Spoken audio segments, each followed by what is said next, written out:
What are you doing? You're the Secretary of Health and Human Services. Reclaiming my time.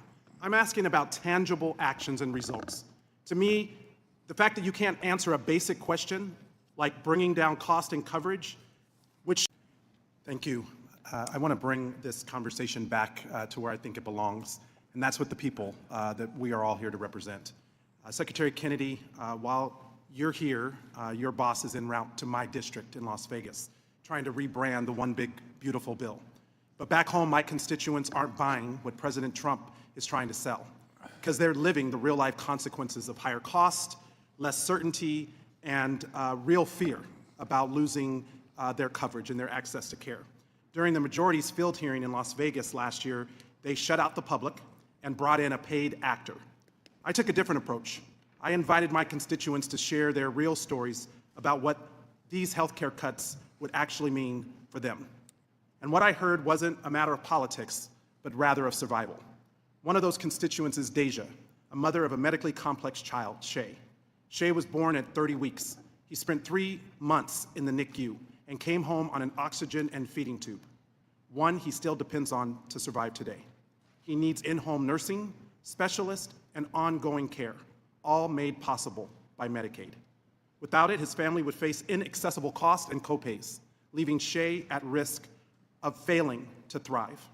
I've also heard from another constituent, Richard, who told me that at the beginning of this year, his marketplace premiums went up $1,700 a month. He said he and his wife are effectively out of the economy. They don't go out, they don't get to go to restaurants, there's no discretionary spending because they're just trying to make sure that he has access to care. So families like Deja's and Richard's, to them, the healthcare affordability crisis is real and it's urgent. So let me bring it back to the basics, cost and coverage. What are you doing right now, Mr. Secretary, to lower premiums and to protect coverage for families like Deja's and Richard's? Well, first of all, I would say, Congressman, there are no cuts to Medicaid. You look at the Congressional. What are you doing, Mr. Secretary? That's my question is, what are you doing right now? What are your priorities to reduce cost and ensure coverage for the American people? Well, we negotiated the lowest drug prices in history, and we're implementing those now with the MFN. This is one of many things that. And how does that address coverage? Well, in terms of insurance coverage, we're doing many things within the agency. We are, President Trump is right now with his. What are you doing? You're the Secretary of Health and Human Services. Reclaiming my time. I'm asking about tangible actions and results. To me, the fact that you can't answer a basic question, like bringing down cost and coverage, which should be your top priority, not some podcast, but actually addressing the needs of people. Now, like others, I want to make America healthy. I agree with the goal of moving from a sick care system to a true health care system focused on prevention. And prevention starts with the basics: clean air, clean water, and reducing exposures to toxins. So I'm struggling to reconcile the reports that some at EPA are working to roll back protections that would increase exposure to heavy metals in drinking water, arsenic, lead, mercury, and chromium. These are toxins linked to cancer, to heart disease, to stroke, and permanent brain damage in children. So just one question: were you consulted on those efforts to roll back those EPA protections? Yes or no? No, I haven't been, but I'm happy to talk to you right now about a long list of things that we're doing to roll back insurance premiums. And I would begin that with the skin substitutes. Our reform on that is reducing premiums in Medicare by 6% this year. Have you aligned your goals dealing with the reforms to the EPA protections and how that is making people sicker, not healthier? That was my question. Yeah, I could not answer those questions because it's you not can't answer the question as the it's Secretary. It's not my agency. You don't coordinate with the EPA, Mr. Secretary? Your department is not involved with rolling back protections that would increase exposure to heavy metals, materials, even though it affects people's health? Is that what you're telling me? You don't coordinate? I say, calm down, Congressman. Don't tell me. Look, healthcare is personal to my constituents like Deja and Richard. Is over. Do not tell me to calm down. Healthcare is real. And if you can't answer basic questions, then maybe come prepared next time. I'm answering the question. You don't give me the chance to answer. You haven't given me a chance to answer. Said you I'm happy didn't to answer your you said question. you and weren't you cut me off when I started to answer. You said you You started did screaming not at me. consult Okay, the with time has EPA. expired. We're going to move on. Mr. People Yakima. scream when they don't have much to say. You obviously don't have anything to say because you can't even uphold what it is you're Say it. doing to Mr. reduce Horsford, cost you and have 2 minutes coverage. over. Give me a chance to answer the question. The exchange reached its boiling point when Representative Stephen Horsford, voice unwavering but charged with urgency, demanded a clear answer. What is actually being done right now to lower costs and protect coverage for American families? Across the table, Robert F. Kennedy Jr. attempted to respond, pointing to broader initiatives and long-term reforms. But the moment slipped. The question was simple. The answer, to many watching, never fully came. And in that gap between question and response, the deeper reality of this hearing was exposed. This was not just a policy disagreement. It was a confrontation between lived experience and institutional language. Horsford brought forward the voices of his constituents, families navigating rising premiums, uncertainty, and fear about access to care. These were not abstract figures. These were real lives shaped by decisions made in rooms like this one. And when those stories met hesitation, deflection, or incomplete answers, the frustration became inevitable. Kennedy, for his part, stood as the embodiment of federal authority, tasked with managing one of the most complex systems in the nation. His responses pointed to negotiated drug pricing and agency-level efforts, signaling that action is underway. But in moments like this, incremental progress can feel distant, especially to those waiting for immediate relief. What unfolded was not just a clash of personalities, it was a reflection of a broader tension in American governance. A system designed to serve millions, yet often struggling to communicate clearly with the very people it represents. A system where intentions, however ambitious, must ultimately be measured by tangible outcomes. And perhaps most striking was how quickly the conversation shifted from substance to friction. Interruptions. Raised voices. A breakdown in dialogue. In that shift, the hearing became a mirror, showing not just disagreement, but the fragility of constructive exchange in moments of pressure. Because at its core, this isn't about politics. It's about trust. Trust that leaders are listening. Trust that answers will be clear. Trust that action will match the urgency of the problem. When that trust is tested, moments like this don't just stay inside a hearing room. They echo far beyond it. And that leaves a question for all of us watching. If those in power cannot align on the basics, cost, coverage, accountability, then who carries the burden of that uncertainty? In the end, hearings like this are more than oversight. They are a test of leadership, a test of clarity, a test of whether the system can still respond when it matters most. Stay informed, stay engaged, and hold power accountable. Subscribe to Liberty Report USA.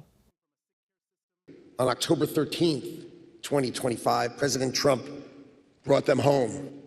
No one thought it was possible, but time and again, President Trump has shown through action, not just words, but bold action, that he is the greatest friend of the Jewish people. Secretary of Commerce.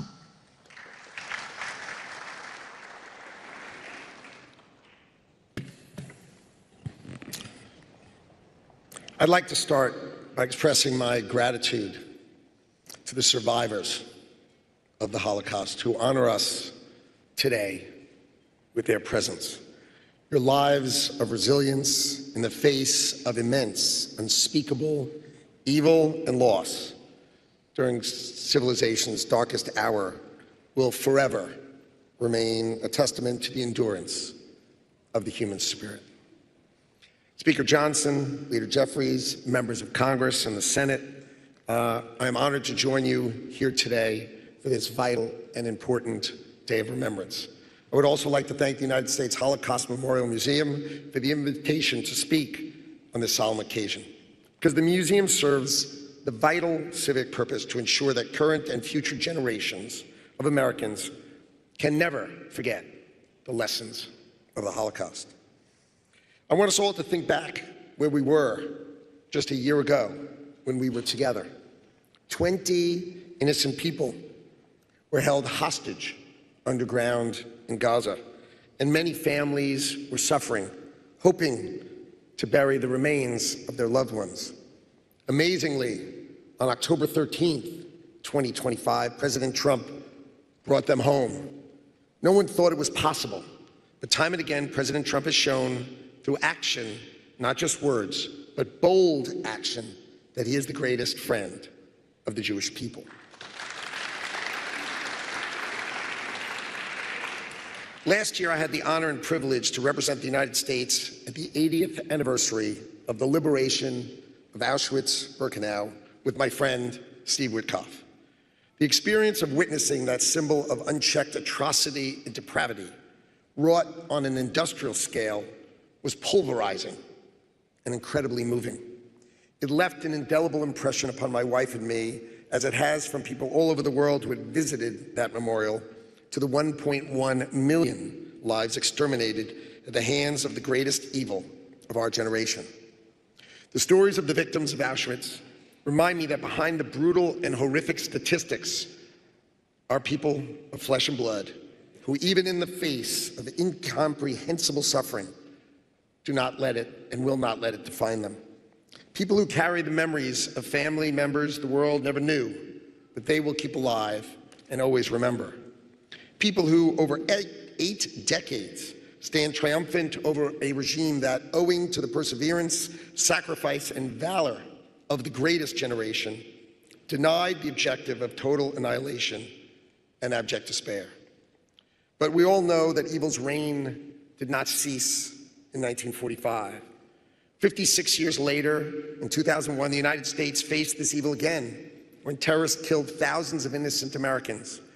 Among those murdered that day was my brother Gary. He was 36, my best friend Doug, who was 39, and 656 other people I worked with at my company, my former company, Cantor Fitzgerald. I lost family, I lost my friends, I lost nearly everyone I worked with in New York City. But like many of my fellow Americans, we decided to rebuild from the ground up, to honor their legacies, to honor patriotism, and to honor courage. The Americans who died on 9/11 share a common, tragic heritage with those who perished at the hands of other evil regimes that similarly rejected the equal dignity and value of human life. Both groups of the fallen are made up of common heroes whose memory on earth would be lost were it not for determined effort by organizations like the Holocaust Memorial Museum to keep their legacy alive and ensure that the refrain never again echoes for generations to come. We gathered this morning to remember the lives extinguished by violent oppressors, and at the same time, to remember the stories of courage that sustained both those who bore their final days in captivity and those who survived as witness of liberation in the face of unspeakable evil. Austrian psychiatrist and Holocaust survivor Viktor Frankl wrote that life is never made unbearable by circumstances, but only by lack of meaning and purpose. We are here because the victims of the Holocaust continue to remind us that apathy must be overcome by meaning, neglect supplanted by remembrance, and indifference surmounted by love. Today and always, we continue to honor the memory and legacy of those who perished in and survived the Holocaust by ensuring their stories and sacrifices remain an enduring symbol of the triumph of light over darkness and the perseverance of human will. Thank you for inviting me to speak to you and to join you on this solemn occasion. I deeply appreciate it. Thank you. In that moment, standing before Congress, Howard Lutnick did more than deliver a remembrance speech. He made a declaration. He invoked history, honored survivors, and then drew a direct line to the present, crediting Donald Trump as the greatest friend of the Jewish people. The applause that followed was not just for the past, it was for a narrative being shaped in real time. What we just witnessed is not merely a commemoration. It is a powerful intersection of memory and politics. A solemn day meant to reflect on one of humanity's darkest chapters became, in part, a platform to define leadership in the present. And that raises a deeper question. When history is invoked in the halls of power, is it only to remember or also to persuade? Lutnick's words were carefully constructed. He honored the victims. He spoke of resilience. He shared personal loss from September 11th attacks, grounding his message in lived experience. But then he pivoted. From remembrance to recognition, from reflection to endorsement. By tying Trump's actions to a moment of international crisis, he reframed leadership as decisive, bold, and above all, effective. This is how power communicates, not through facts alone, but through stories, through emotion, through symbols that resonate far beyond the chamber walls. When a leader is elevated in such a setting, it sends a message, not just to those in attendance, but to the nation watching. Because this is about more than one speech.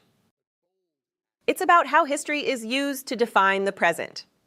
It's about who gets to shape the narrative of justice, of morality, of what it means to stand on the right side of history. And in moments like this, the American system reveals both its strength and its tension. The strength to remember. The tension between honoring the past and influencing the future. So as the chamber falls silent and the echoes of applause fade, one truth remains. History is never just behind us. It is constantly being interpreted, invoked, and at times redefined by those in power. The question is not whether we remember, but how we choose to remember and who we trust to tell that story. If you believe in seeking clarity beyond the headlines, in understanding the forces shaping our world, then stay with us. Subscribe to Liberty Report USA. Has. I certainly have. The President of the United States has condemned the invasion. We don't like the war. We want it to stop. That's not the question. The question is, how do you make it stop? And the answer is not by politicians who stand at microphones and beat their chests and act tough when somebody else's children are going off to... Do you want to... Thank you, Mr. Vice President. We have time for a couple of questions. The first two goes to the Hungarian side, and then the floor is yours, Mr. Vice President. Az első kérdést a... So the first question goes to Hungarian television. Csaba Jó. Thank you very much, and good afternoon. I would not like to stand up because of the cameras. Thank you. I have two questions. One is to Mr. Prime Minister, and the other one is to Mr. Vice President. From the Prime Minister, I would like to ask if they touched upon the possibilities of ending the Russian-Ukrainian war during the negotiations. And from the Vice President, I would like to ask you to comment on the threats of President Zelensky towards Hungary and personally towards Viktor Orban. Thank you. Okay. We did touch upon the Russian-Ukrainian war, which is a painful subject. We're talking about a war waged between two Christian countries, moreover, in the territory of Europe. So these two sentences actually set out how serious this war is. And I have always really looked up on the President of the United States, I'm talking about the current President, obviously, that from the first moment onward, he regarded these two dimensions as most important. In Europe, two Orthodox, deeply Christian countries are waging a war where tens and hundreds of thousands of people die and become injured for life. This is so terrible that you have to stop it at all costs. And since the United States, prior to President Trump, was in favor of this war, for us, the current position of the United States is indeed very valuable because it is fundamentally pro-peace. So if a Hungarian and a US politician meet, they cannot avoid talking about the Russian-Ukrainian war. Moreover, this war is being waged in the neighborhood of Hungary. Hungarians also die in this war, since in the current territory of Ukraine, multiple Hungarians live who are drafted. Occasionally, with brutal coercive measures, they are taken to the front where they die. So you cannot avoid talking about the Russian-Ukrainian war during such a meeting, especially so because previously the President of the United States had initiated a peace summit between the US and Russia, and he recommended as a venue for these talks Budapest, the capital of Hungary, which is the perhaps only possible venue in Europe. And Hungary agreed to that. In fact, I must say that up to the level of the technical preparation of this meeting, we negotiated on those with both the President of the United States and the President of Russia, and Hungary remains ready. so that if the US and Russia believe that a peace summit is required between the two of them, then Budapest will be happy to provide itself as a venue for that meeting. And we are available. And that's all I can say to you. Thank you for your willingness to host. And just to answer your question, so I'm not aware of President Zelensky threatening Viktor Orban. I know that there have been a lot of people who have threatened Viktor and have frankly not just threatened the people of Hungary, but have actually tried to exact costs on the people of Hungary because their leadership has been one of the few that's been wise and smart about the conflict between Russia and Ukraine. Now, look, you don't have to defend the morality of the war. I think Viktor has. I certainly have. The President of the United States has condemned the invasion. We don't like the war. We want it to stop. That's not the question. The question is, how do you make it stop? And the answer is not by politicians who stand at microphones and beat their chests and act tough when somebody else's children are going off to fight in a conflict. You do it through sustained diplomacy. And so I'd ask the people of Hungary, and not just Hungary, but the people all across Europe, what is the alternative to peace?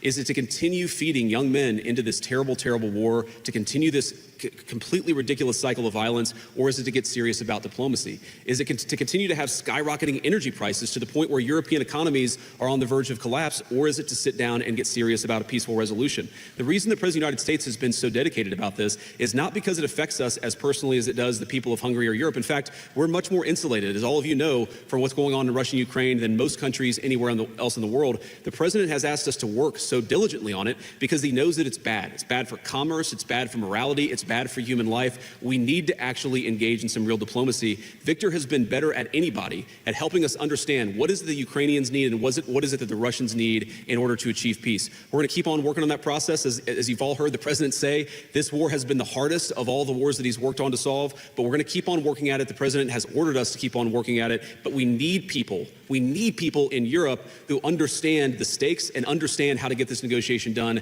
Viktor's been a great part of it, which is why the President asked him about the Budapest summit, because I think if we're ever going to get these leaders together, this is the perfect place to do it, a place of real statesmanship, a place that has shown itself very willing to be a positive force for peace. Thank you very much. The second question goes to What began as a direct question about an alleged threat quickly turned into something far more revealing. When J.D. Vance stood before the microphones and calmly stated that he was not aware of any such threat from Volodymyr Zelensky toward Viktor Orban, the room shifted. The narrative changed, not toward accusation, but toward something deeper, the question of how nations choose to end war or prolong it. Instead of amplifying tension, Vance redirected the conversation to a harder truth. Not who said what, not who offended whom, but what actually stops a war. And in that moment, the contrast became unmistakable between rhetoric and responsibility, between public posturing and quiet negotiation. He spoke of leaders who beat their chest at microphones while others bear the cost. And with that line, the illusion of distant decision-making cracked. Because wars are not fought by politicians. They are carried out by ordinary people, families, communities, entire generations shaped by decisions made far from the front lines. Vance did not defend the conflict. He did not justify it. He acknowledged its weight. He acknowledged its cost. And then he asked the question that too often goes unanswered. What is the alternative to peace? It is a question that cuts through ideology, through alliances, through narratives that simplify a complex reality into slogans and sound bites. Because beneath every policy, beneath every press conference, lies a fundamental responsibility to end suffering, not extend it. By pointing to diplomacy, by emphasizing negotiation over escalation, Vance exposed a deeper divide in modern leadership. One side believes strength is measured in volume, in how loudly one speaks, how forcefully one condemns. The other understands that real strength is often quiet, patient, unseen. And when he highlighted Hungary's role, its willingness to host, to mediate, to provide ground for dialogue, it became clear that smaller nations can sometimes carry the weight of larger truths. That influence is not always about power, but about perspective. This moment was not just about Hungary. It was not just about Ukraine. It was about the future of how conflicts are resolved in a world that grows more divided by the day. Because if diplomacy fails, if dialogue is replaced entirely by defiance, then the cost is not measured in headlines. It is measured in lost time, broken economies, and generations forced to live with the consequences. In the end, this was more than a response. It was a warning, a reminder that peace is not passive. It requires effort, courage, and leaders willing to ask difficult questions, even when the answers are unpopular. History will not remember who sounded the strongest. It will remember who chose to end the suffering, and the question now is simple. Will leaders rise to that responsibility, or continue to delay the inevitable? Subscribe to Liberty Report USA. Even more than today. And then Iran has a choice. Choose wisely, because this president does not play around. You can ask Soleimani, you can ask Maduro, you can ask Khomeini.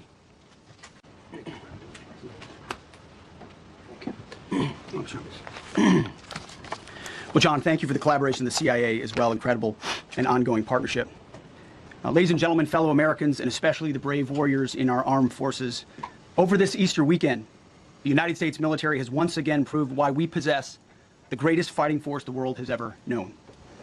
In two extraordinary combat search and rescue operations deep inside enemy territory in Iran, our warriors executed missions of breathtaking skill, courage, and precision. When our warriors are unleashed, as this president has allowed them to be, they are unstoppable. When American airmen were down behind enemy lines, our forces and our president did not hesitate. Special operators supported by elite air crews and intelligence professionals moved swiftly and decisively into treacherous mountain terrain under the constant threat of Iranian forces closing in. Ultimately, it was an impotent Iranian threat. And today, as the CIA director mentioned, Iran's military, and we know this, is embarrassed and humiliated, and they should be. Now, these are not routine operations. They were high-risk, high-stakes missions conducted in the heart of enemy territory. This was not just barely into Iran. This was deep into Iran, involving coordinated strikes to suppress threats, deception tactics to protect our teams, and full synchronization across air, ground, and special operations. The Iranians are still asking themselves right now, how did the Americans do this? One downed airman evaded capture for more than a day, scaling rugged ridges while hunted by the enemy. When he was finally able to activate his emergency transponder, his first message was simple, and it was powerful. He sent a message: God is good. In that moment of isolation and danger, his faith and fighting spirit shone through. You see, shot down on a Friday, Good Friday, hidden in a cave, a crevice, all of Saturday, and rescued on Sunday. Flown out of Iran as the sun was rising on Easter Sunday. A pilot reborn, all home and accounted for, a nation rejoicing. God is good. Despite incoming fire and unforgiving conditions, our troops brought every American home. No American lives were lost. We leave no man behind, and that is not luck. It's the result of unmatched training, superior technology, an unbreakable warrior ethos, and sheer American grit. Our special operators, pilots, and support crews performed with near perfection under fire, and they were lethal. Just ask any Iranian soldier who dared attempt to get anywhere near that pilot before or during that mission. Death from above. Our troops turned a potential tragedy into a resounding demonstration of American resolve and capability. That's what excellence in uniform looks like. But make no mistake about it, none of this would have been possible without the courageous leadership and ironclad determination of President Donald J. Trump. From the moment our airmen went down, President Trump made it clear we will leave no one behind. The first mission, the first of two, was an audacious daylight thunder run right up the middle. It was authorized in less than 2 hours from that pilot going down when we knew where he was. And it was authorized in the middle of the night, because anybody that's worked for this man knows he's up in the middle of the night. Authorized immediately, without hesitation, audaciously. The second mission, as soon as we knew where that pilot was, and John was certainly helpful in that, also executed immediately. You know, I looked up at my screen when the final mission was complete inside our SCIF, our secure facility. And we have a running VTC, a running coordination cell. And the top of it read 45 hours and 56 minutes. For 45 hours and 56 minutes, we held that call open for coordination. From the moment our pilots went down, our mission was unblinking. The call never dropped, the meeting never stopped, the planning never ceased.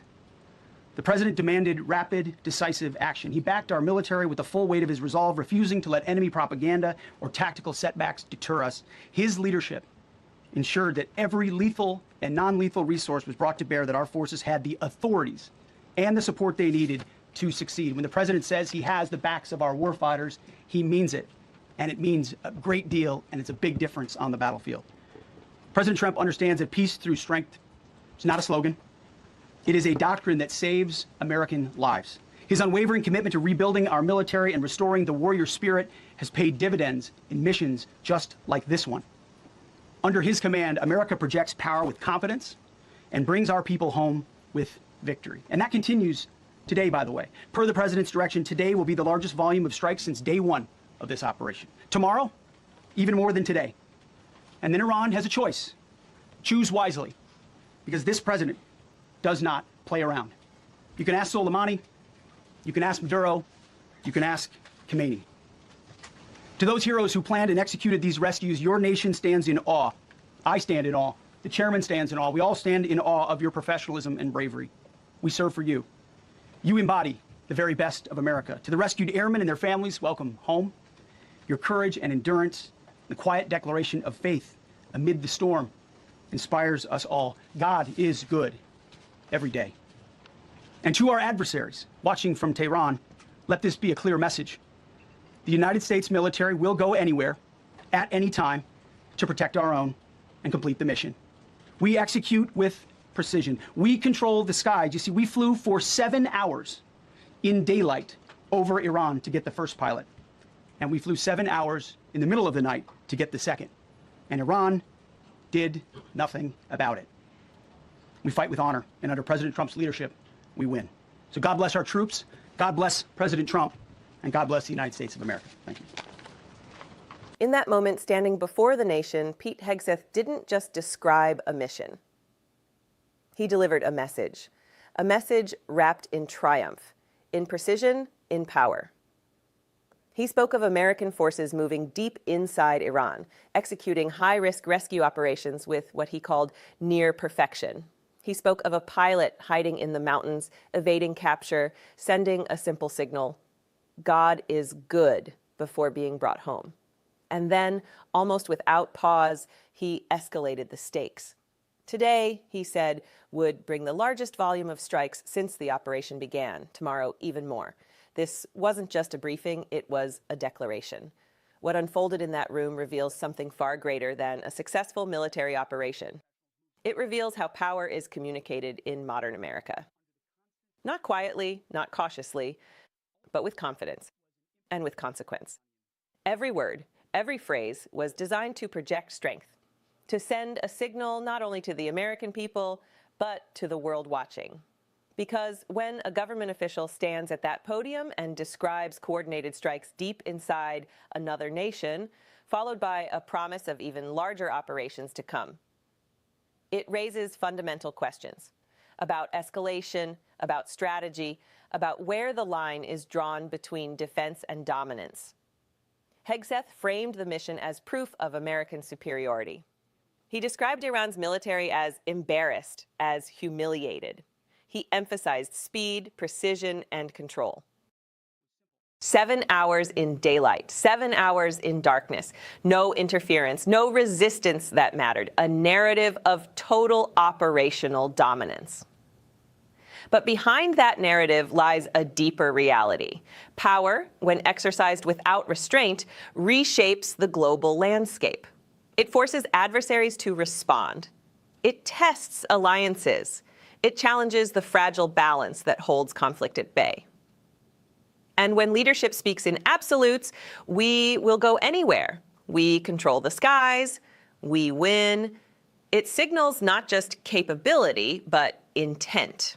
The invocation of faith, the celebration of force, the praise of leadership, all woven together into a single story, one that defines how this moment will be remembered. This is not just about one rescue, not just about one operation. This is about how a nation chooses to wield its strength, how it justifies its actions, and how it communicates its role on the world stage. Because history doesn't just record what was done, it records how it was said. And tonight, what was said was clear. America acts, America responds, and America, under this leadership, does not hesitate. The question is, what comes next? Because when the volume of strikes increases, when the rhetoric sharpens, when the world is told to choose wisely, the consequences extend far beyond the battlefield. They echo across nations, across alliances, across history itself. This is the moment to pay attention, to question, to understand. Because power, once unleashed, does not move in silence. Subscribe to Liberty Report USA. The responsibility falls on all of us. We must remember how the Holocaust happened, how too many stood silent in the face of evil, and how the death... Good morning. This morning we gather here in remembrance and observance of Yom HaShoah. My parents ensured I would never forget what happened to my great-grandmother and her whole family when the Nazis occupied their town in Galicia in 1941. The SS asked the Jews of that community, Chortkiv, to gather in the town square. About 200 people, 200 Jews in that town. The SS then forced my grandmother to bring her greater family of over 35, from ages 80s to 3 months, to her porch. The Nazis said, "You're coming with us." She said, "We will not leave." And they machine-gunned every one of them down. Today, during Yom HaShoah, we remember them and the 6 million other Jews who perished in the Holocaust. We renew our solemn pledge, never again. We will also remember those who stood up for human dignity 8 decades ago. That is why we today honor, with the highest civilian award Congress can bestow, the Congressional Gold Medal, the great New Yorker Benjamin Ferencz. May his memory be a blessing. His family escaped anti-Semitic persecution in Hungary when he was a child in the 20s. He went from living in a basement tenement on the Lower East Side to becoming one of the United States' lead prosecutors at Nuremberg. At the age of just 27, he oversaw prosecution of the Nazis' mobile SS death squads that murdered more than 1 million people. A truly remarkable fight for justice. I helped champion the legislation, along with my colleague Senator Gillibrand and others, to give Ben Ferencz this award. Not only because he, without a doubt, deserved it, but also to demonstrate that Congress will never forget the lessons of the Holocaust. In his opening statement at Nuremberg, Ben Ferencz said of the Holocaust, "We cannot shut our eyes to a fact ominous and full of foreboding for all of mankind." We must continue to keep our eyes open today, at a time when anti-Semitism sadly runs rampant around the world once again. The responsibility falls on all of us. We must remember how the Holocaust happened, how too many stood silent in the face of evil, and how the death of democracy in Europe enabled the death of 6 million Jews. The poisons of fascism and anti-Semitism come from the same vial. The only antidote is to call out and condemn anti-Semitism wherever and whenever it rears its ugly head. That is why we will continue to keep our eyes open and to never, never forget. Thank you.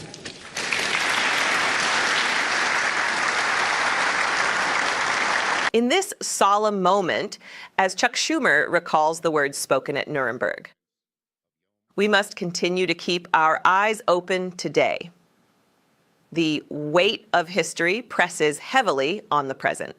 His voice, steady but deeply personal, transforms the hearing room into something more than a political stage. It becomes a place of remembrance, a place of warning. He does not speak in abstractions. He speaks of his own family, of lives erased in an instant, of silence that allowed unimaginable suffering to unfold. And in doing so, he draws a direct line from the past to the present, a line that cannot be ignored and cannot be dismissed as distant history. This moment reveals something essential about the role of leadership in a democratic society. It is not enough to legislate. It is not enough to govern. True leadership demands memory. It demands the courage to confront uncomfortable truths and to speak them aloud, even when the world would rather look away. Because forgetting is not passive. Forgetting is a decision. And history shows the cost of that decision.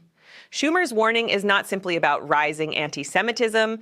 It is about the conditions that allow it to grow, the erosion of vigilance, the normalization of division, the quiet acceptance of rhetoric that, over time, reshapes what a society is willing to tolerate.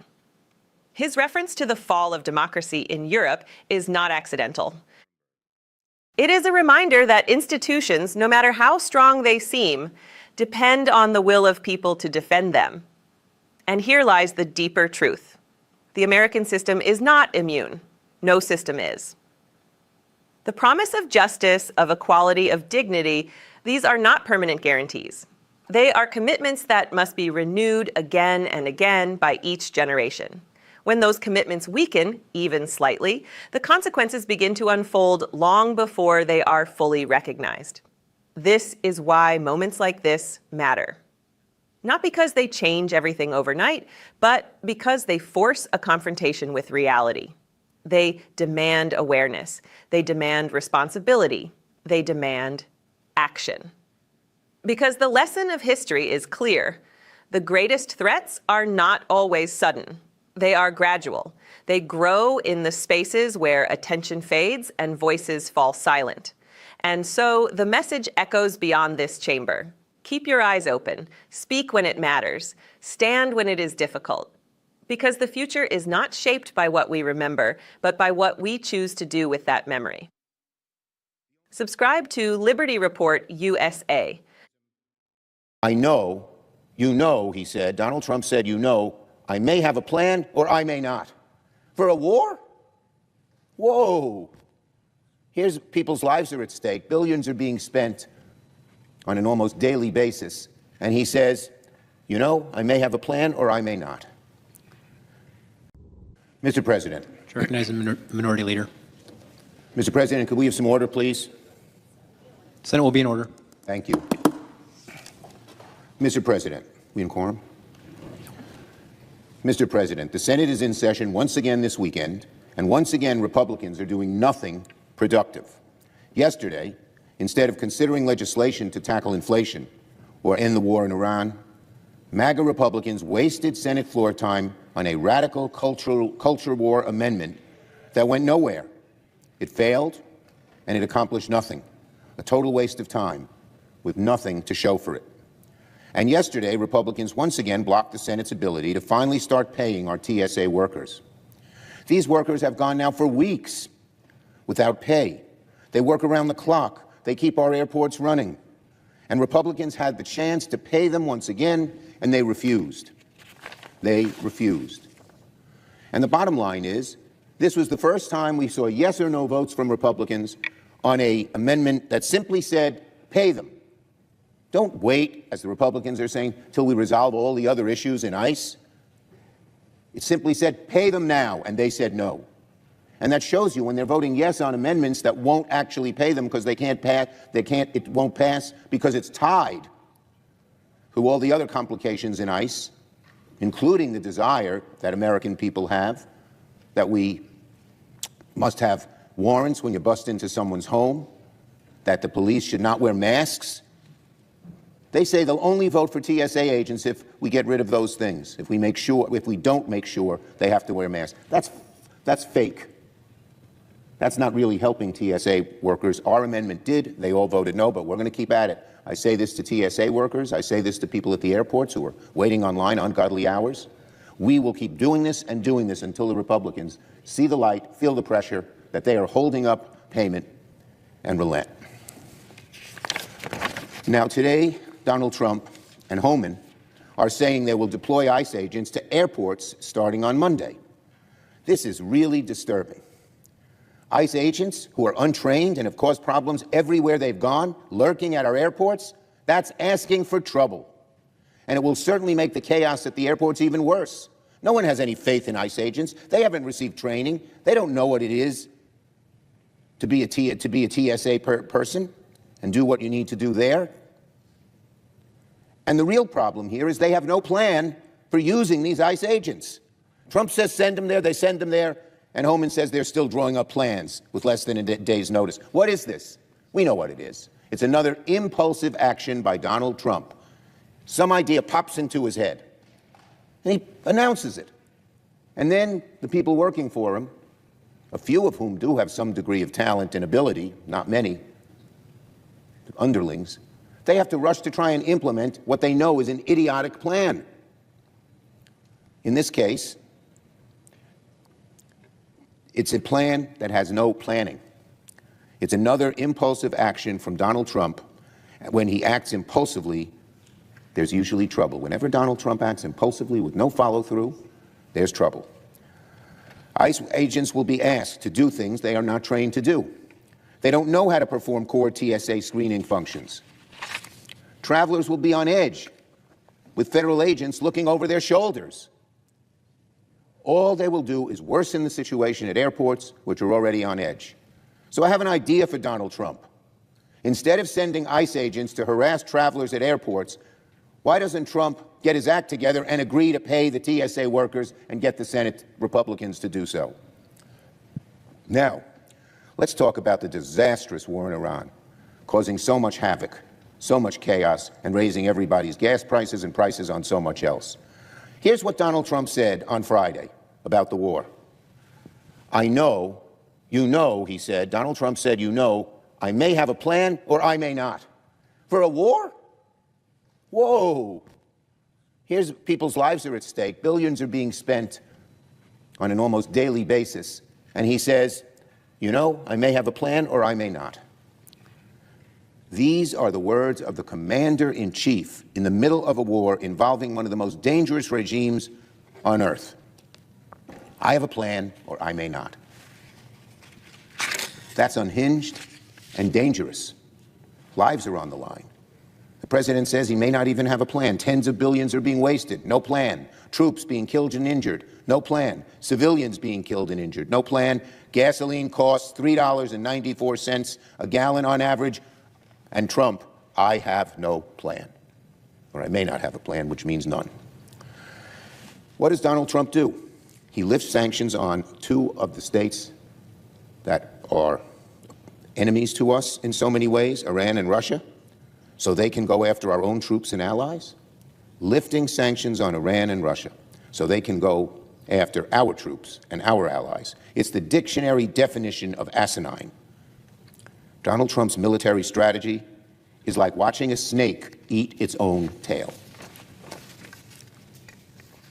This war needs to come to an end. Secretary Rubio, Secretary Hegseth, and other cabinet officials must come before the Senate and testify under oath in public to explain why we're in this mess and what the goal even is. Even some Republicans are openly admitting they have no clue what the administration is trying to accomplish in the Middle East.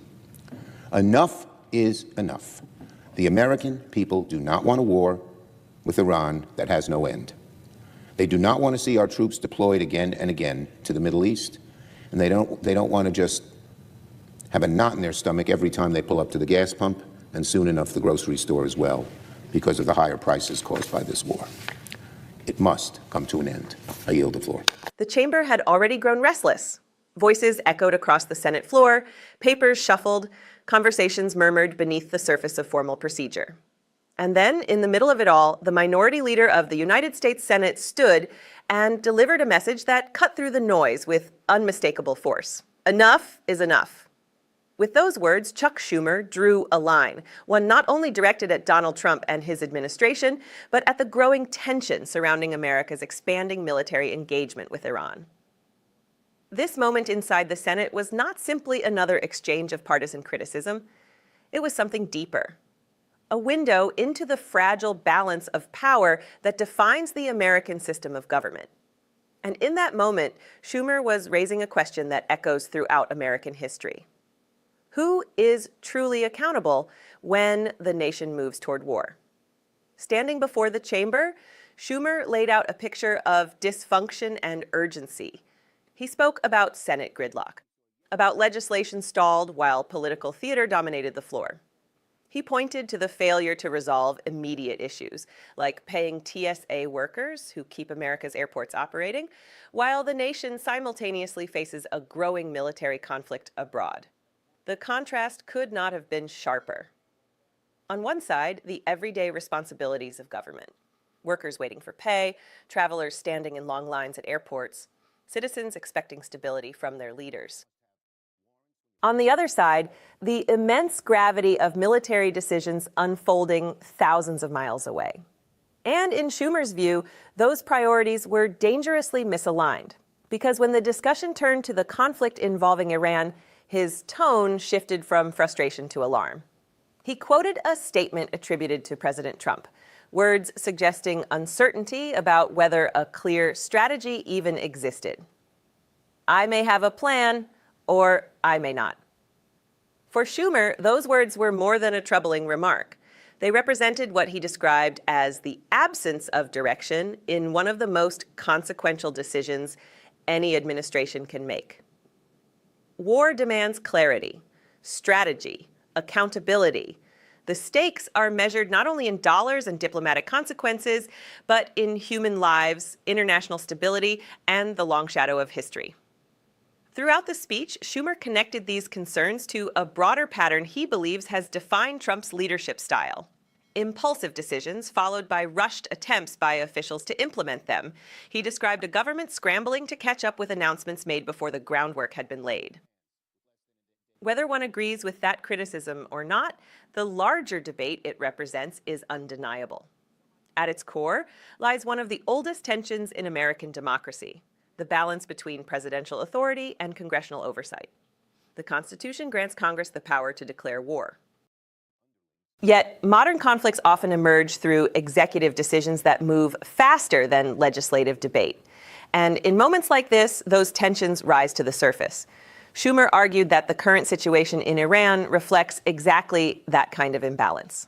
A conflict expanding without a clearly articulated endgame. Billions of dollars flowing toward military operations, troops deployed in a volatile region, global markets reacting, energy prices rising. Meanwhile, lawmakers from both parties are still asking fundamental questions. What is the objective? How long will it last? And what does success even look like? Those questions are not new. They echo through the history of American military engagements, from Vietnam to Iraq to Afghanistan, conflicts where early decisions shaped decades of consequences. And that is why moments like this Senate speech carry weight beyond the immediate headlines. Because when a leader stands in the Senate chamber and declares enough is enough, it signals more than political disagreement. It signals a growing demand for transparency and accountability at the highest levels of government. Schumer's call was direct. He demanded that top administration officials, including Secretary of State Marco Rubio, appear before Congress and explain the strategy behind the current conflict. Not behind closed doors, not through vague statements, but publicly, under oath, before the American people. That demand reflects a fundamental principle of democratic governance, that power must be accompanied by explanation. Citizens have the right to understand why their nation is engaged in conflict. They deserve to know the risks being taken in their name. They deserve to hear the strategy that guides those decisions. Without that clarity, trust begins to erode. And when trust erodes, the entire foundation of democratic leadership begins to weaken. Yet even as Schumer delivered his criticism, another truth remained visible inside that chamber. The United States Senate itself, the arena where these arguments unfold, remains one of the central pillars of American democracy. It is where disagreements are aired, decisions are challenged, and leaders are held to account. Sometimes loudly, sometimes imperfectly, but always publicly. And that transparency is what allows the American system to function even in moments of profound tension. Because the power of democracy does not lie in the absence of conflict. It lies in the ability to confront that conflict openly, to question authority, to demand answers, and to insist that decisions, especially those involving war and peace, are not made in silence. The debate over Iran will continue. The policies of the Trump administration will continue to be defended by some and criticized by others. That is the nature of a democratic republic. But what matters most is that the questions are asked, that the scrutiny remains constant, and that those entrusted with power are reminded again and again that they answer not only to each other inside the halls of government, but to the American people themselves. Because leadership is not measured only by the authority to act. It is measured by the willingness to explain those actions and the courage to face the consequences when they are questioned. And in moments like the one we just witnessed on the Senate floor, the deeper truth of American democracy becomes clear. Power must always meet accountability. Authority must always meet oversight. And when the stakes involve war, national security, and the lives of those who serve, the demand for answers becomes not just political, but moral. That is why moments like this matter. And that is why we continue to watch. If you believe in transparency, accountability, and the power of informed citizens, make sure you stay with us. Subscribe to Liberty Report USA and support our work to bring you the moments that shape the future of American leadership. Filed a petition on January 21st, 26 to waive that fee for the Board of Peace. Then you granted that petition the very next day, which underscores the bizarre conflict of interest you're in, now acting both as a representative. Committee has read all 2,800 and can opine on what he saw as the ratio. Recognize the gentleman from Maryland. Mr. Chairman, thank you. Director Squires, how did you come to file those trademark applications for the Board of Peace? Thank you for the question, Congressman. We came to file, I had them filed in response to a immediate cyber squatting land grab of the domain name. And for those who are unaware of the term cyber squatting, it's like identity theft. So, were you acting as a lawyer for the Board of Peace at that point? No. So in what capacity were you acting? Well, the Board of Peace, this is exactly the issue, and I'm glad to have the opportunity to explain it Please. and respond to your letter. The Board of Peace has not yet been formed as an international organization. And the cyber squatters, 8 minutes into the president's speech announcing it, registered the domain name. And so is it a public entity, the Board of Peace, or is it a private entity? At this point, I'm not sure if it's formed or not. We acted as a custodian so that they could have the mark. How did you come to act as a custodian for that trademark? Under 35 U.S.C. Section 3, it's my responsibility to advise the President through the Secretary of Commerce on matters of national security and all matters of intellectual property. So the Board of Peace is a public entity? It's a governmental organization, even though Congress has not created it? Is that right? Sir, I don't know the status of whether it's an entity formed or not. Okay, well, how did you get involved in it? Did the President call you about the cyber squatting incident? No, the President did not call me. It came up through several organizations about the cyber squatting, and the action needed to be taken to. When you talked about the cyber squatting, you noted that there were lots of other organizations that were already using some variation of peace organization, peace committee, world peace, and so on, right? There are dozens of them. I mean, I found them this morning just on the way in. Well, again, a reference was made to Shakedown. This was registered, this particular boardofpeace.org. And without that, you don't have the ability. You registered that? No. Oh, who a cyber squatter did. I mean, 8 minutes into but you don't have to talk about a cyber squatter. There are dozens of other groups that have peace in their name, right? Well, look, where does your legal authority come from to file trademark applications on behalf of this Board of Peace, whether it's a public or private group? It comes from the combination of 35 U.S.C. 3 and 35 U.S.C. 2 under the Lanham Act and in your opening statement. Well, wait, do you usually act as a custodian for the intellectual property rights of other entities, or is this just for President Trump? This was to protect the name Board of Peace as the entity gets booted up, to act as custodian in a very narrow capacity with a bona fide intent to use the name, and then it's a intent to use application. Who has the bona fide intent to use it? The USPTO. The USPTO, what are you going to do with it? In the very limited services that we define there, which is fraud, prevention, misuse. But is that a service you offer to all American citizens? In other words, if I'm thinking about maybe creating a group one day and we might want to have a trademark and I'm afraid somebody else has a competing trademark, you will go ahead and file the application for me? My responsibilities are, again, under 35 U.S.C. Section 3 to advise the president on matters of national security. So this is a matter of national security? Okay, let me ask you this. You've emphasized today, and rightfully so, the importance of people who are applying for patents or trademarks to pay a fee, because yours is a fee-paid office. How much does it cost for someone to seek a trademark? When you applied for that trademark for the Board of Peace, how much does that cost? It's not an expensive fee, depending upon... the website says $350, is that right? Generally, yes. It's not expensive, okay. And my...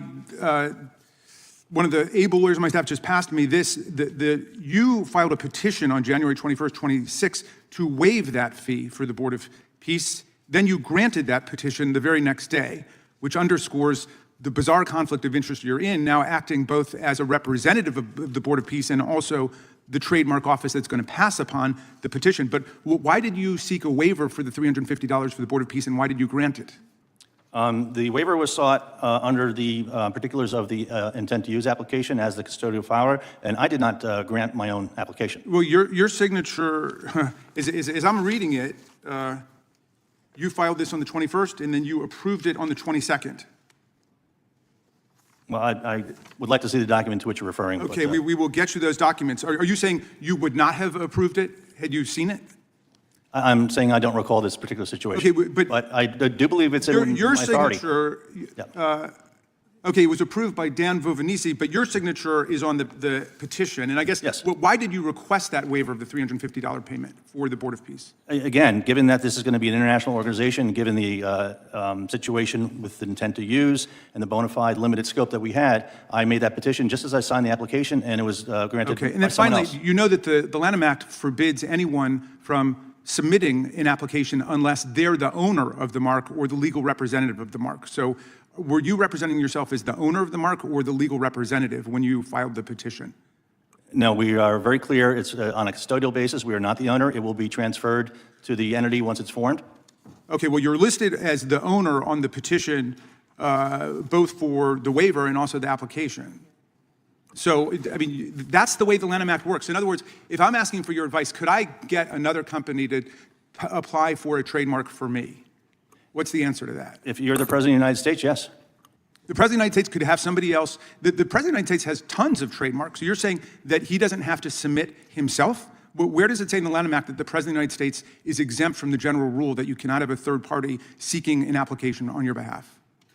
I'm, again, directing you back to USC 35 USC Section 3, where it's the Undersecretary of Commerce and Director of the Patent Office shall advise the President on national and certain international intellectual property policy. Those are matters of public policy. They're not questions of representing the President before the Trademark Office, which obviously creates a stark conflict of interest. The gentleman's time has expired, but you may answer. Sir, I was not representing the President of the United States in this regard. I was representing filing an application to address the cyber squatting issue under my authority under 35 USC. I appreciate it. Thank you. I yield back, Mr. Chairman. Thank the gentleman. The moment unfolded with a simple question, but it carried the weight of something far more consequential. When Congressman Jamie Raskin asked, "In what capacity were you acting?" it wasn't just a request for clarification. It was a challenge to authority, to process, to accountability itself.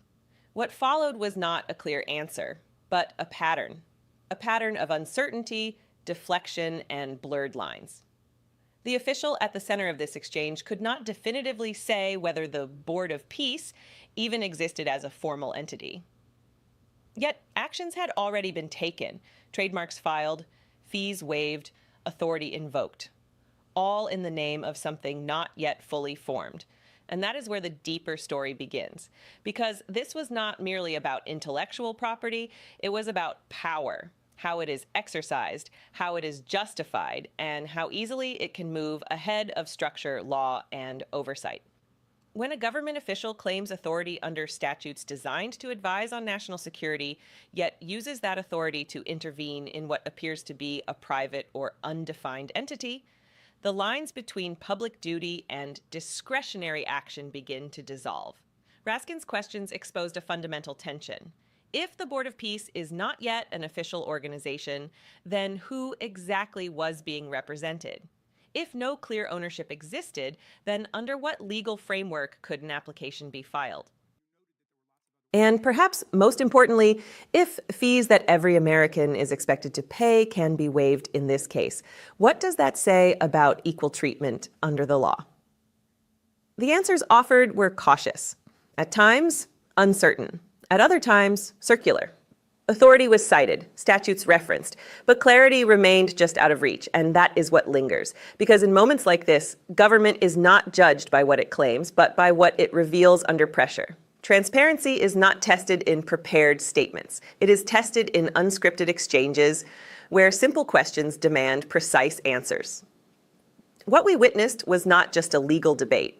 It was a glimpse into how systems can stretch, how roles can expand, and how accountability can become obscured when definitions are left unresolved.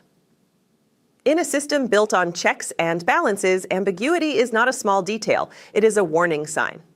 Because when authority moves faster than structure, when decisions precede clarity, and when rules appear flexible depending on who is involved, the foundation of trust begins to shift.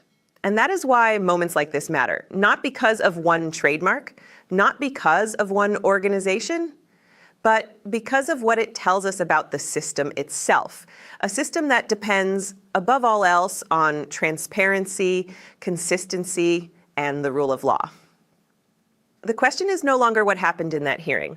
The question is, what does it mean for everything that happens next?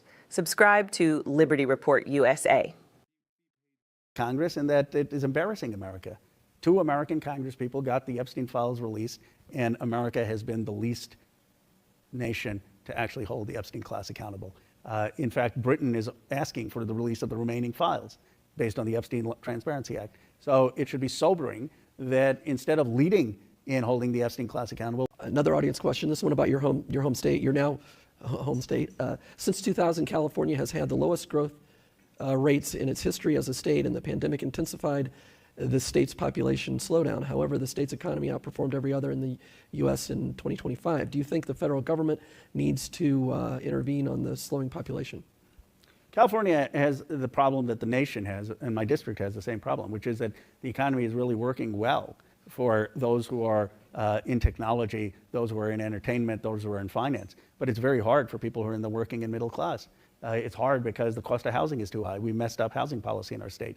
It's hard because the cost of childcare is too high. It's hard because the cost of healthcare is too high. So the reason people are leaving California is not because, Sergey Brin is leaving. It's not because the AI revolution isn't going to happen in Silicon Valley. The reason people are leaving, if you just look at the data, is because they can't afford a house, because they can't afford the cost of living. So what I would argue, and one of the reasons I've supported Tom Steyer, is that we need a progressive governor in California who is going to have policies for universal health care, universal child care, building new homes, being a YIMBY, so that we can make life better for the working and middle class in California. That is the challenge. Fox News gets it all wrong. If they were smarter about it, they wouldn't be focused on some exodus of business. They'd be focused about how is life for the working class in California. That is the issue. Right, YIMBY, yes, in my backyard, for those who may not know. And on AI regulation, I just thought of the follow-up I wanted to ask you earlier. State and federal AI regulation, or just federal? In your view? Of course, I mean state and federal. Most good federal legislation comes from states regulating and then us taking the best from different states. But right now you have an administration that is totally accelerationist, that has basically given the keys of AI to their tech billionaire friends. So the only check is state regulation. And what type of state regulation do we need? Have truck drivers on trucks. We don't want 4 to 5 million truck drivers losing their jobs in this country. Make sure that kids are not being bombarded with sensational algorithms. Make sure that decisions about someone's healthcare denials aren't happening by algorithm. Make sure that someone's decision to be put in prison aren't happening by algorithm. Those are all things that can be done at a state level until we have the federal level of thoughtful regulation. Down to 2 final questions, one regular question and then kind of a fun question for me. We'll get to that in a moment. But the final question actually is from the audience, just received it. We're going to go back to the Epstein files. How has the arrest of Andrew Mountbatten Windsor in Britain influenced Congress's outlook on what accountability would look like for the Epstein class members in America? Well, I'll answer the question if you permit me a personal digression. My grandfather, as some people know, was part of Gandhi's independence movement, went to jail in the 1930s and then the 1940s during Quit India. And so during this entire Epstein issue, there was a headline that I saw in Britain, grandfather jailed by British monarchy. Grandson in U.S. Congress may bring down British monarchy. But I don't intend to bring down the British monarchy. I appreciate, though, that the former prince was arrested and that there is some accountability. I have made a request to King Charles that he meet when he comes here with the survivors, not to discuss the details of his brother's case, but to show that the modern British monarchy is relevant and on the side of those who are underprivileged and have been ignored. I think it would be an incredible gesture to show the relevance of it. But what is happening in Britain, what is happening in Norway, what is happening in France is instructive to the Congress, in that it is embarrassing America.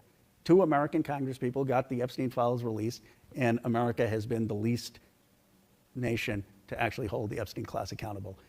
In fact, Britain is asking for the release of the remaining files based on the Epstein Transparency Act. So it should be sobering that instead of leading in holding the Epstein class accountable, we have been a laggard.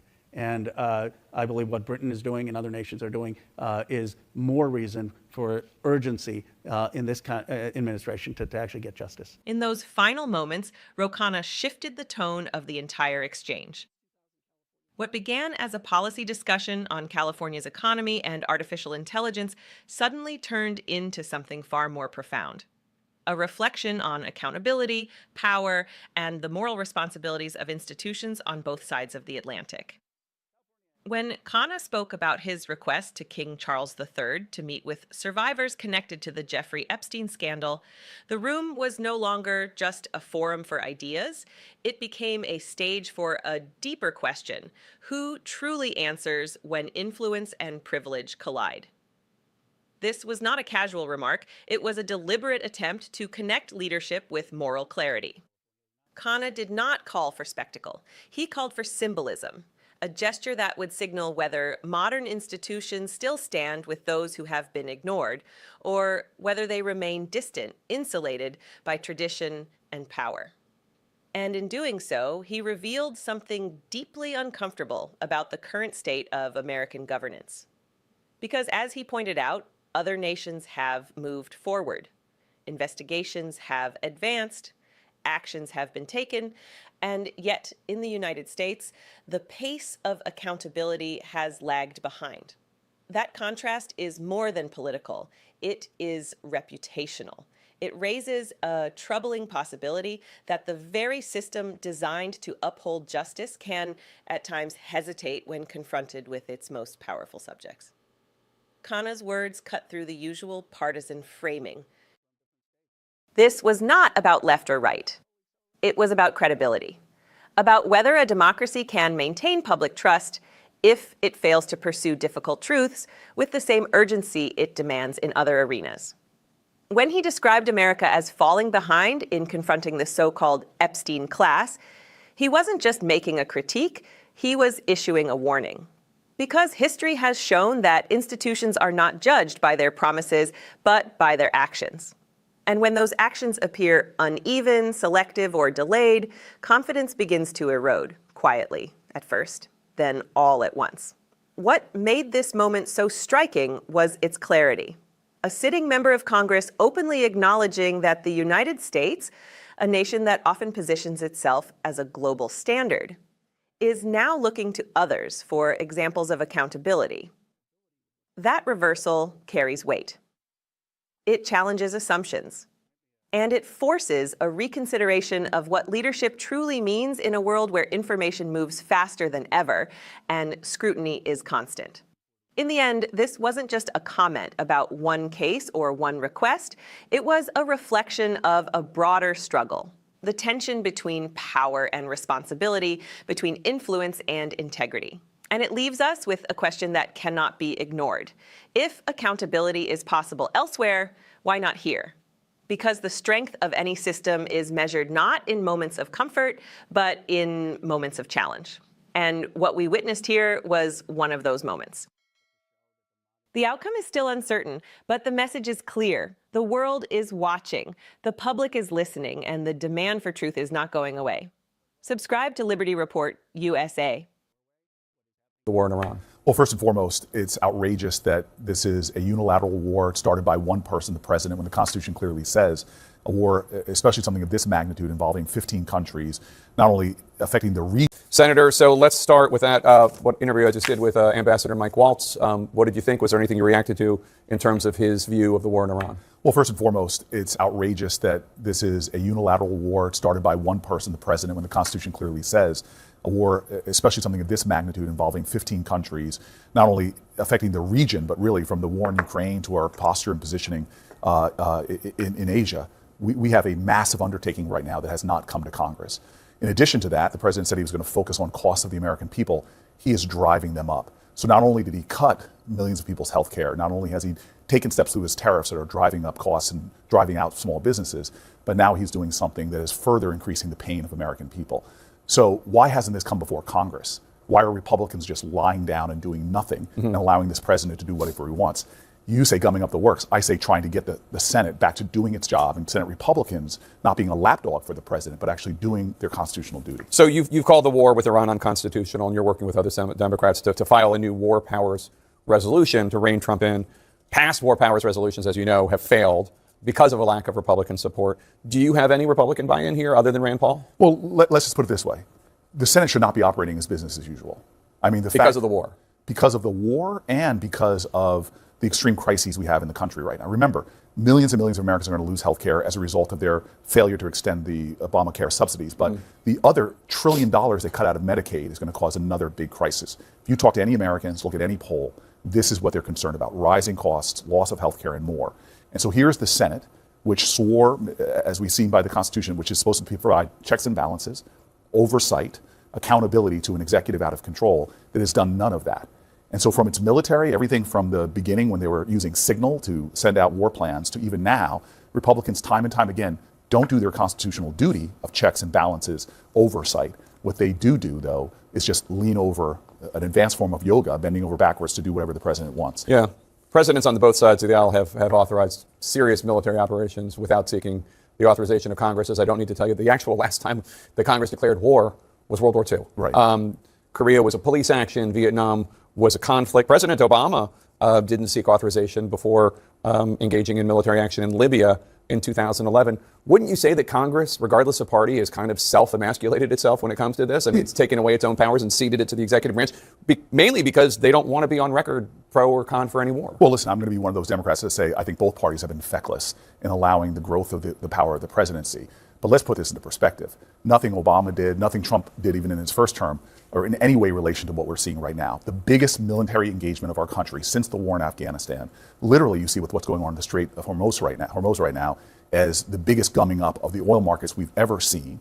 The consequences strategically for us moving so many assets in the region means that we're endangering the assets we have necessarily in, potentially in other areas. This is a massive military undertaking, costing American taxpayers billions and billions of dollars, and tragically costing 13 lives. So I understand past presidents have drifted and taken power from the Article I branch of government, but at this scale, at this magnitude, at this cost, why is Congress just laying down and doing nothing?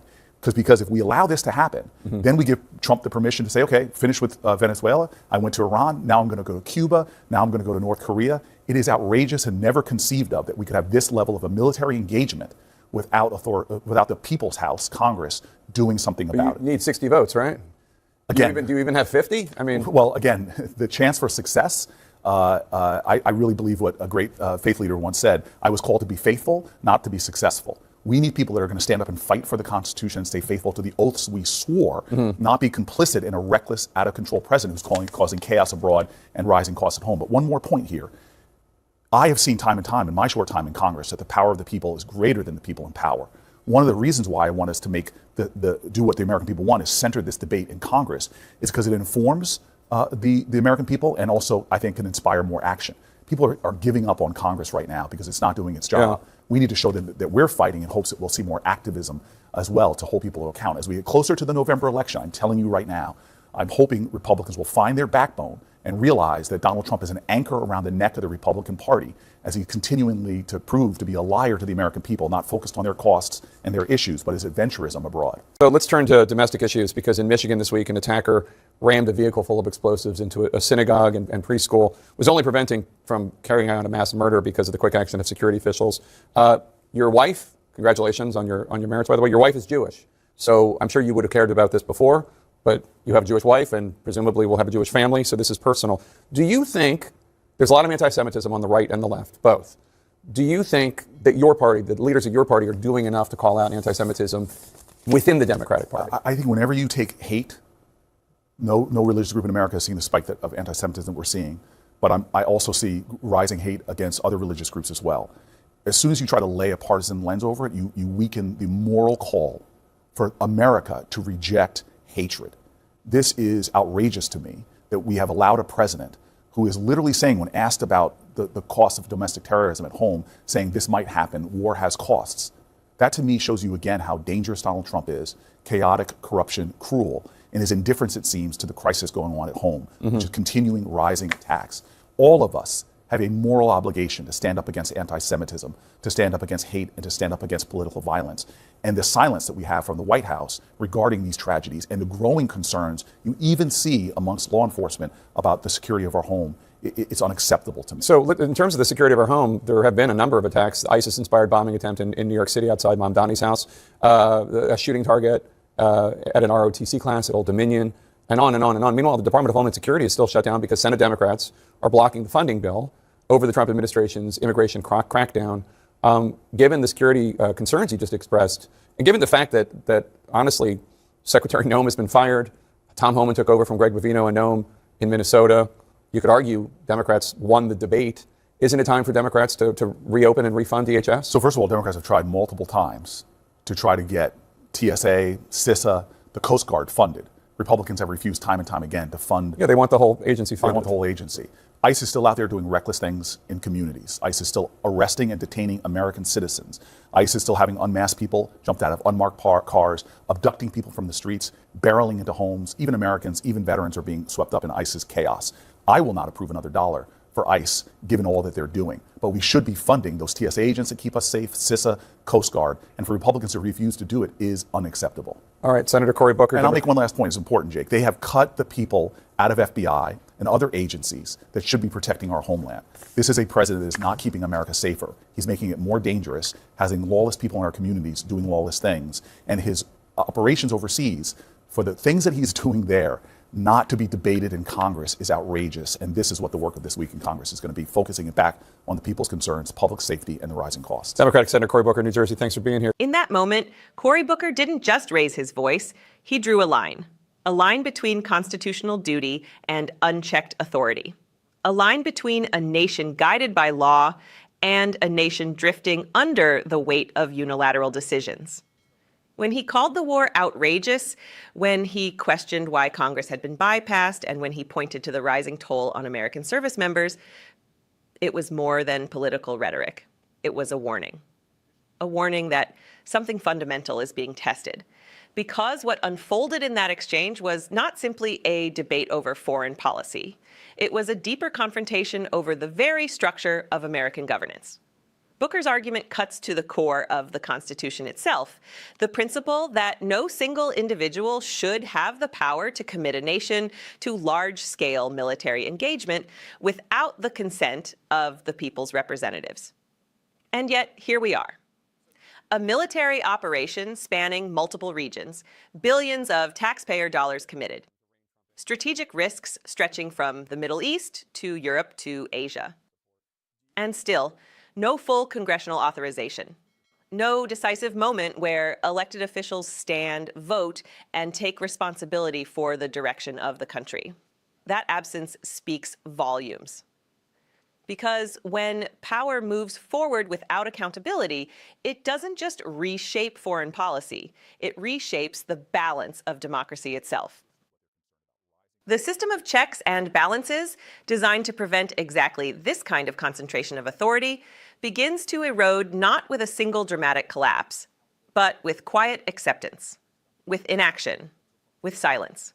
Booker's frustration with his colleagues, particularly the accusation that many have chosen compliance over duty, reveals another uncomfortable truth.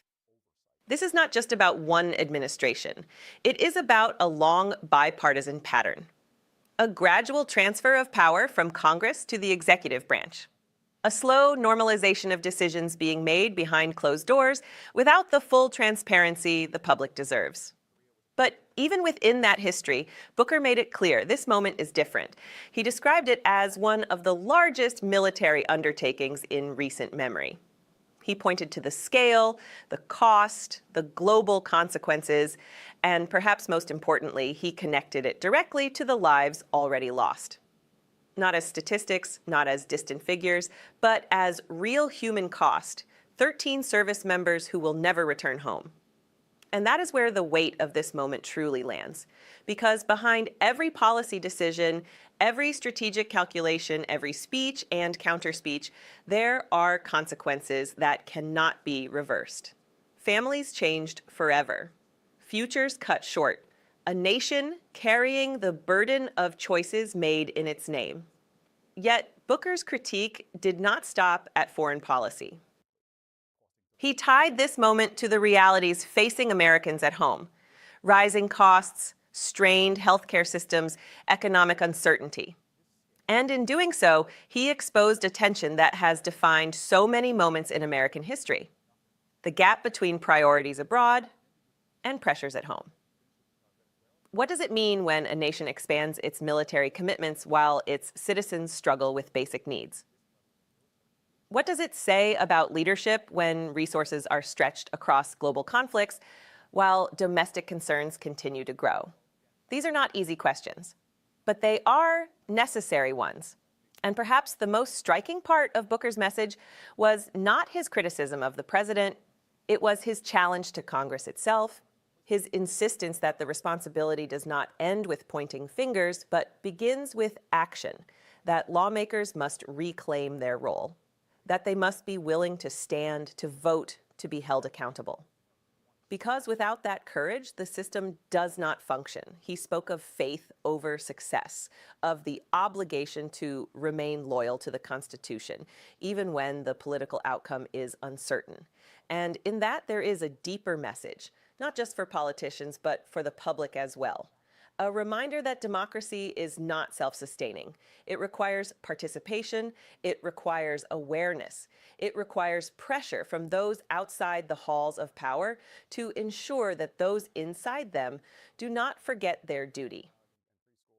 Booker's belief that the power of the people is greater than the people in power is not just a statement, it is a challenge to engage, to question, to demand accountability. Because when citizens disengage, when oversight fades, when decisions of war and peace are made without full public scrutiny, the consequences extend far beyond a single administration. They shape the future of the republic itself. And as this hearing made clear, that future is still being written. The stakes are no longer theoretical. They are immediate. They are tangible. They are unfolding in real time, across battlefields, across economies, and within the institutions that define the United States. So the question remains, will Congress reassert its authority? Will leaders rise to meet the moment?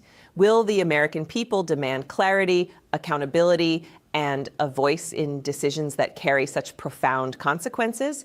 Or will this moment pass becoming just another step in the quiet expansion of power? History will answer that question, but it will answer it based on what happens next. Because in the end, the strength of a nation is not measured only by its military might, but by its commitment to its own principles, by its willingness to uphold the rule of law, even when it is inconvenient, even when it is difficult.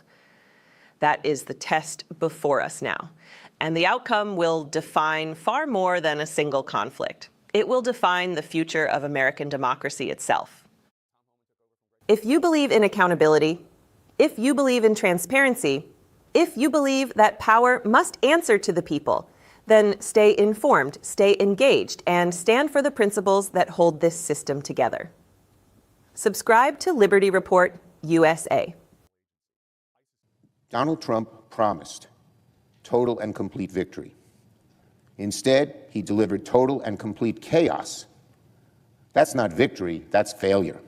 Mr. President, just days ago, Donald Trump declared his war in Iran a, quote, total and complete victory, 100%, no question about it. Again, Donald Trump saying about his war, a total and complete victory, 100%, no question about it.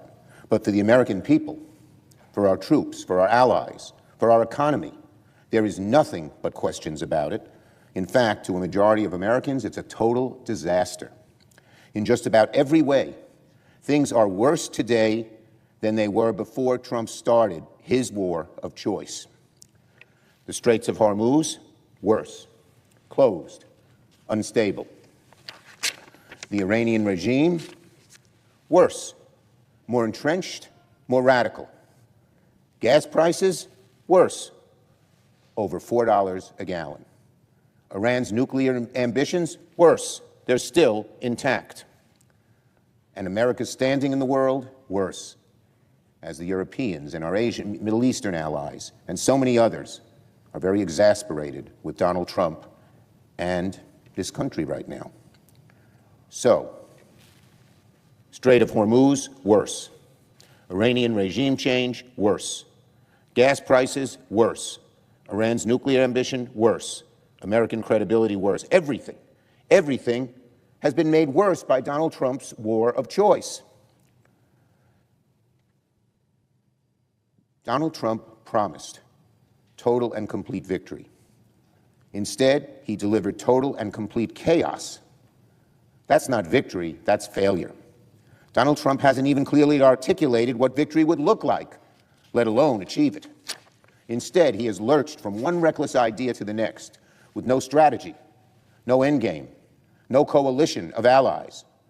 And the consequences, unfortunately, are piling up.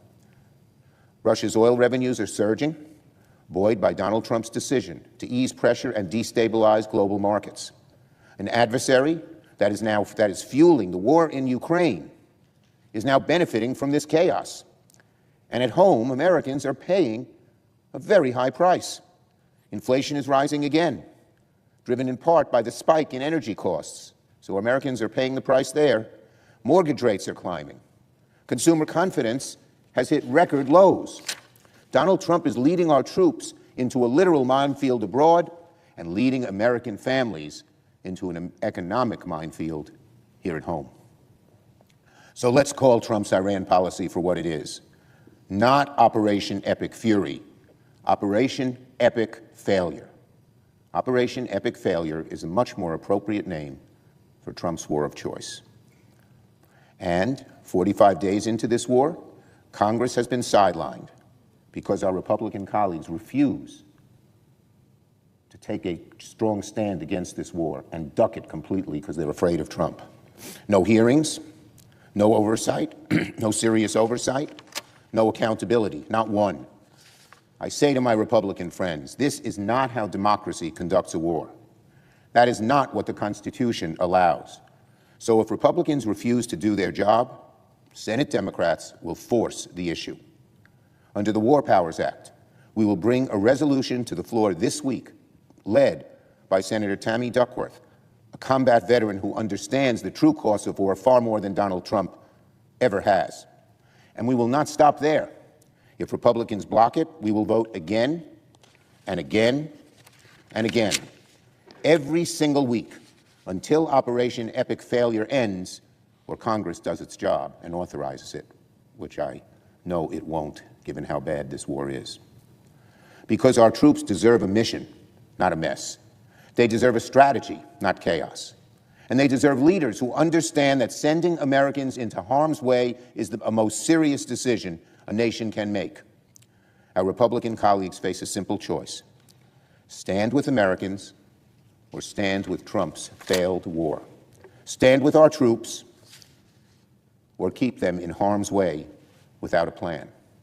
Stand with the American people or keep asking them to pay more for gas, more for groceries, and more for a war that has made everything worse. We will keep forcing that choice. We will keep forcing that choice, my Republican colleagues. You won't be able to keep ducking it. I'd like to thank Senator Kaine for his tremendous leadership on this issue.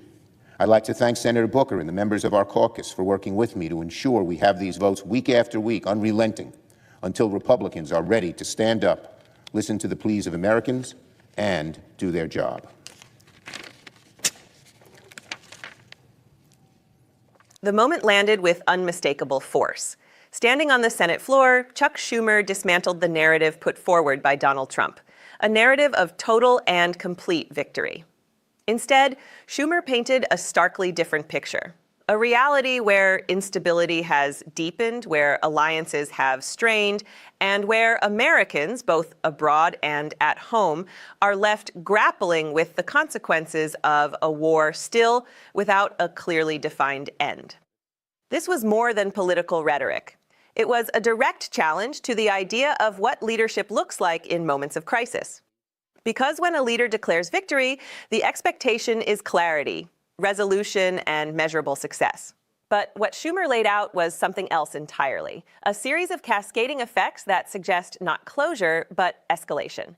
He spoke of rising energy costs, of global markets thrown into uncertainty, of allies growing increasingly frustrated. He described a situation where strategic direction appears absent, where objectives remain undefined, and where the burden is carried not by those making decisions, but by the citizens living with their outcomes. And in doing so, he raised a question that echoes far beyond this single conflict. Who holds power accountable when the stakes are this high? At the heart of this moment lies a deeper constitutional tension. The balance between executive authority and congressional oversight, a cornerstone of American democracy, is once again under scrutiny. Schumer's warning was clear. A war conducted without rigorous debate, without oversight, without accountability, is not just a policy failure. It is a test of the system itself, because democracy is not designed for silence. It is built on scrutiny, on dissent, on the idea that no single voice, no matter how powerful, should go unchecked when decisions carry consequences measured in lives, livelihoods, and global stability. And yet, 45 days into this conflict, Schumer argues that Congress has been sidelined. That oversight has been delayed. That accountability has been avoided. His call to action, forcing repeated votes under the War Powers Framework, signals not just opposition, but urgency. A refusal to allow inaction to define the moment. This is where the story turns, because beyond the speeches, beyond the headlines, this is about the direction of a nation, about whether decisions of this magnitude are guided by strategy or by impulse, whether leadership is defined by clarity or by contradiction. In the end, the question is simple, but its weight is immense. What does victory truly mean? If the cost is uncertainty, division, and a system pushed to its limits. History will remember this moment not just for what was said, but for what was done next. And if accountability still matters, if truth still carries weight, then the responsibility now falls not just on those in power, but on those who are watching. Stay informed, stay engaged. And if you believe in holding power to account, subscribe to Liberty Report USA. Is President Zelensky a dictator? Congressman, with respect to Ukraine. No. Is President Zelensky a dictator? May I answer something that you... No, I want you to answer that one right now. My time's precious here. I'm not aware of any evidence that he... Chair now recognizes the gentleman from Massachusetts, Mr. Keating. Thank you, Mr. Chairman. I'd like to thank the witnesses for giving us this booklet this morning on the strategy for 2026. Highlighted in that is Russia, China, Iran, North Korea, and others are increasing their collaboration and cooperation as their interests align against the United States. Security interest, economic interest against the United States. So I have some questions I'd like to ask as we look at those threats of collaborating nations. Secretary Zimmerman, is Russia a key collaborator with Iran? Congressman, they do collaborate. And they're collaborating right now. They're targeting U.S. servicemen to be killed. They're targeting sites, and they're giving intelligence to Iran today. Now, with the Bashar Assad regime in Syria. Was Russia a big collaborator with that threat against the U.S.? Congressman, as you know, Russia was deeply involved in the... How about North Korea? How about North Korea? Are they collaborating? Who are the key collaborators of North Korea, giving them strategic military information and taking their soldiers and their drone warfare? We see... Is it Russia? We see opportunistic collaboration there. From who? From Russia? Yes, sir. And we see the work of China and Russia working together, where they're doing joint exercises, more than ever historically, working together against the U.S. interest. So let's just switch to what's going on in the negotiations on Ukraine, because this puts Ukraine front and center on our interest, our interest. The negotiations are one-sided. The U.S. is sitting there saying that Ukraine should cede land that's not even conquered. They're saying Ukraine should limit their military in the future defense capabilities, just against what we heard this morning about what European countries, and Ukraine is a European country, should be doing. And they denigrate the leader. Mr. Zimmerman, is President Zelensky a dictator? Congressman, with respect to Ukraine... No. Is President Zelensky a dictator? May I answer something that you... No, I want you to answer that one right now. My time's precious here. I'm not aware of any evidence that he's a dictator. No. How much did he get in his last election? Do you know? Percentage-wise? I don't know. 75%. So he's not... Who did call him a dictator? Do you know, Mr. Zimmerman? May I speak to your previous point? No, I'm questioning you. You don't know who called President Zelensky a dictator? I think many people have. Was one of them President Trump? I'm not tracking that. Was he? Did he say that about Zelensky, that he was a dictator? The commander-in-chief who you answer to? I'm not aware, Congressman. Well, let me inform you, he did. I suggest you educate yourself on that. Did he say that they shouldn't be allowed at the negotiations? Did President Trump say that? I didn't catch the question. Whether Ukraine should be involved in the negotiations, whether they should be a party to it. They are a party to negotiations. They're not. They're not included in the negotiations directly with the U.S. and Russia, trilaterally. And, by the way, Europe should be included in that, too. President Trump suggested that was the case because they had no cards to play. General, does Ukraine have cards to play in the war? Congressman, Ukraine has performed extremely well and innovated on the battlefield, and even in recent weeks has taken back some territory around Zaporizhzhia. Thank you, General. And back to Mr. Zimmerman. What's the distance in miles from where we are in Washington, D.C. to Tehran? From here to Tehran? In Iran, yeah. I can speculate that it's maybe I'll tell over you, 10,000. It's 6,000 miles. Okay. Can you tell us the distance from Washington, D.C. and Kyiv, the capital of Ukraine? I bet it's... Let me inform you, it's 5,100. It's less than it is. Then why did the president say that the war in Ukraine does not directly affect the U.S.? Because it's very far away. So do you think the president was wrong in saying that, as I just told you, that Kyiv is a closer distance than Tehran? Congressman, respectfully, I think you'd have to look at every comment in its context.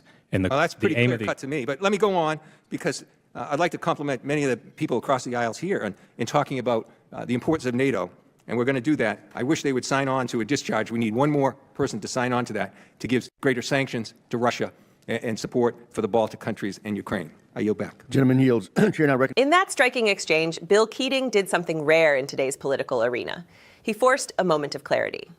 When he looked directly at a top Pentagon official and asked whether Volodymyr Zelensky was a dictator, the room shifted. The hesitation, the deflection, the eventual admission, no evidence was more than just an answer. It was a window into a deeper struggle over truth, narrative, and power.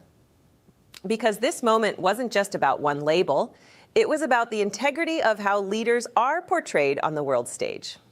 In a time when global alliances are being tested and adversaries are strengthening ties, words carry weight. And when a sitting or former leader like Donald Trump uses charged language to describe an ally, that language doesn't stay confined to a speech. It echoes through diplomatic channels, military strategy, and public perception. What Keating exposed wasn't just a disagreement. It was a fracture in how America communicates its values. On one side, a recognition of Ukraine's resilience, a nation fighting, innovating, and holding ground against overwhelming pressure. On the other, a narrative that questions its legitimacy, undermining not just a leader, but an entire democratic system under siege. And then came the deeper point: distance, geography, the suggestion that Ukraine is too far away to matter. But Keating dismantled that idea in seconds, drawing a direct comparison between Washington and Kyiv, closer, in fact, than many realize. Because in today's interconnected world, distance is no longer measured in miles. It's measured in consequences. What happens in Eastern Europe doesn't stay there. It shapes alliances, it tests commitments, it reveals whether words like freedom and sovereignty are principles, or just talking points. And perhaps most telling of all was the silence, the uncertainty from those tasked with advising the nation's defense.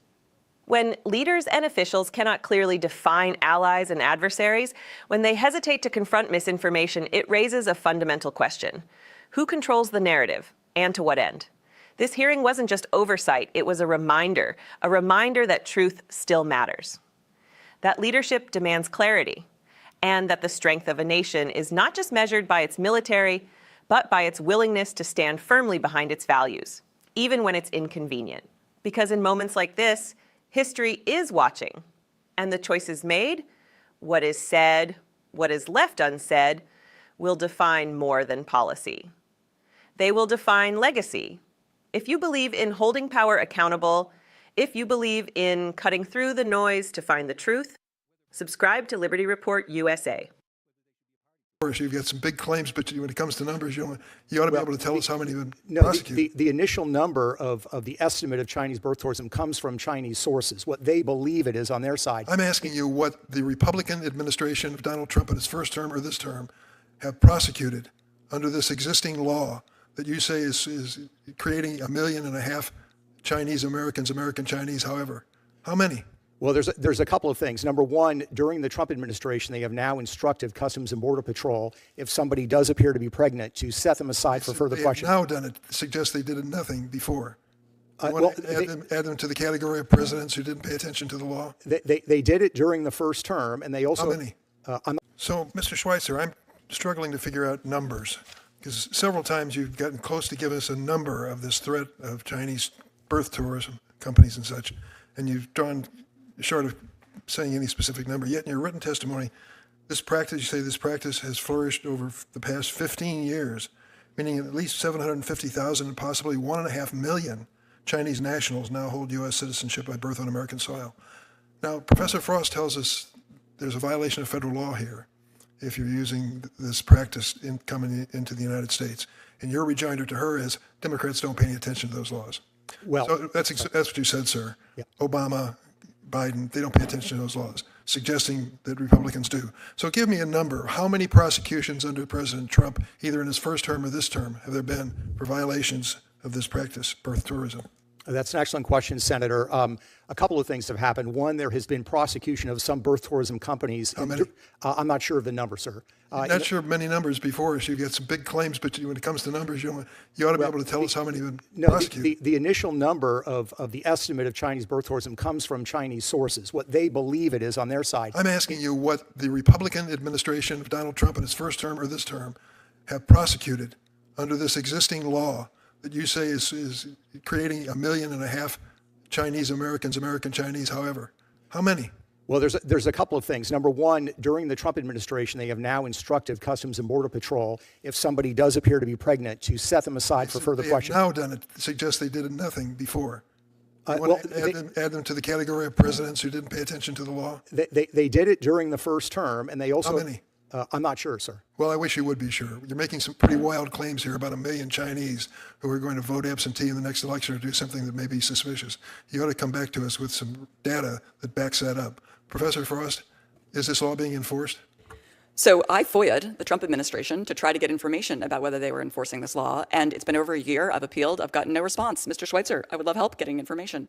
This administration has not shared whether it's enforcing this regulation. Isn't that interesting? The premise of this hearing is that Chinese are invading America through surrogates and birth tourism, and it's something we should all be concerned with, and yet they won't tell us what this administration is doing to stop it with the existing law. Something's missing here. Agreed. Let me ask you, when it comes down to the situation where families, if this executive order is found to be valid by the court, how would a family go about establishing that they were properly in the United States and citizens under the new executive order? So we have a couple of pages of memos from the Social Security Administration, the Department of State, USCIS that they issued this summer if the executive order goes into effect, They're vague. They're just a couple pages each. They say every family must provide, quote, acceptable evidence, unquote, of their own citizenship or immigration status at the time of the child's birth. And if they can't do that, the child isn't a citizen. How do they prove it? I mean, what kind of documentation? It clearly is not the birth certificate. Yeah, What is the documentation to prove? Yes, you'd have to go, you potentially would need to go back generations, because if your great-grandparent came in without permission or was temporarily visiting when the child was born, your grandparent was born, then that would put into question your citizenship according to the Trump administration's reading of the Citizenship Clause, which of course I think is wrong. This is part of the Steve Miller plan to save America in his eyes. And I think of the SAVE Act in the same category, that we have to prove now before we can vote that we're citizens. And there are only two ways to prove it, basically. A passport, which half of Americans don't own, or a birth certificate, which many women will find their maiden name on, that doesn't square with both of the name they're using for registration today. Why is this administration, this is a rhetorical question. I'm trying to wonder why this administration is so damn determined to question whether people are here legally. We want people to be here legally, or whether or not they're trying to diminish the rights of other Americans before an election, which they're very worried about. I yield. In that tense exchange, Dick Durbin pressed a question that seemed simple on its surface, yet revealed something far deeper. A claim had been made, bold, sweeping, and alarming. Hundreds of thousands, even over 1 million individuals allegedly tied to so-called birth tourism, a narrative of threat, a narrative of urgency, a narrative that demands action. And yet, when the moment came to ground that narrative in reality, when asked for a number, a single verifiable figure of prosecutions under Donald Trump, there was silence, uncertainty, evasion. This is where the hearing shifted. Not just a debate over policy, not just a disagreement over immigration enforcement, but a confrontation with a deeper question. What happens when claims outpace evidence? When fear is amplified, but accountability remains undefined? Durbin's persistence was not merely about statistics, it was about credibility. Because in a system built on laws, facts must come first, assertions must be tested, and power, especially political power, must answer to scrutiny. The absence of a clear answer was not just a gap in testimony. It was a crack in the foundation of the argument itself. And then came the broader implication. If this issue is as widespread as claimed, if it has flourished over 15 years, then where is the enforcement? Where are the prosecutions? Where is the documented response from those who held the authority to act? The witness pointed to policies, to procedural changes, to instructions given at the border. But policy is not prosecution. Suspicion is not evidence. And enforcement is not measured by rhetoric, it is measured by results, numbers, cases, outcomes. And in this moment, those outcomes were missing. What followed deepened the uncertainty. Amanda Frost revealed that attempts to obtain information about enforcement had gone unanswered. Requests filed, appeals made, silence returned for over a year, and that silence speaks. Because in a functioning system, transparency is not optional. It is essential. It is how the public measures whether laws are being applied fairly, whether power is being used responsibly, whether claims made in hearings like this reflect reality, or something else entirely. Durbin's observation cut through the noise. If the premise of the hearing is that there is a significant organized threat, then why can no one explain what is being done to address it? Why is there no clear record? Why does the data remain out of reach? Something is missing here. And that absence of numbers, of clarity, of accountability becomes the story itself. But the hearing did not stop there. It moved into even more consequential territory. The discussion turned to the potential redefinition of citizenship, to an executive interpretation that could require families, ordinary families, to prove their status, not just through a birth certificate, but through layers of documentation stretching back generations. Imagine that for a moment. A system where your place in the nation is no longer assumed by birth, but must be proven piece by piece through paperwork that may not exist, through records that may be incomplete, through histories that many Americans themselves may not fully know. The implications are profound because citizenship is not just a legal status. It is the foundation of belonging, of participation, of voice. And when that foundation becomes uncertain, when it becomes conditional, subject to reinterpretation, it reshapes the relationship between the individual and the state. Durbin connected this to broader efforts, to proposals that would require proof of citizenship before voting, to systems where access to fundamental rights becomes tied to documentation that millions may not readily possess. And here, the conversation moves beyond immigration, beyond enforcement, into the realm of democracy itself. Who gets to belong, who gets to participate, and who decides? These are not abstract questions. They are the core of the American system, a system that has always balanced law with liberty, enforcement with fairness, security with rights. But balance requires evidence. It requires honesty. It requires leaders who do more than raise alarms. It requires leaders who can prove their case. What this moment revealed is not just a disagreement over policy. It revealed a tension between narrative and reality, between claims and proof, between the power to assert and the responsibility to demonstrate. Because in the end, facts are not optional. They are the bedrock of governance. Without them, decisions become speculation, policies become reaction, and trust begins to erode. This hearing was a reminder of that truth.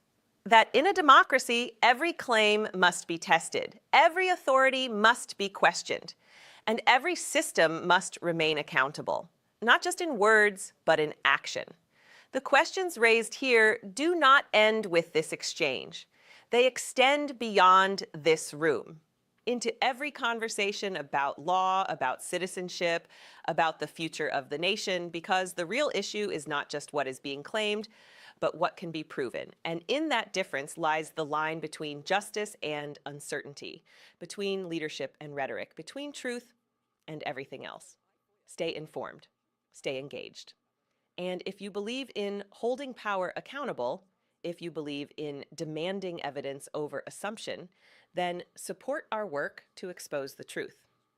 Subscribe to Liberty Report USA. At some point very soon meet. We're doing a 5-day period. We'll see how that goes. And if it goes well, we're going to end up with settling this. Otherwise, we'll just keep...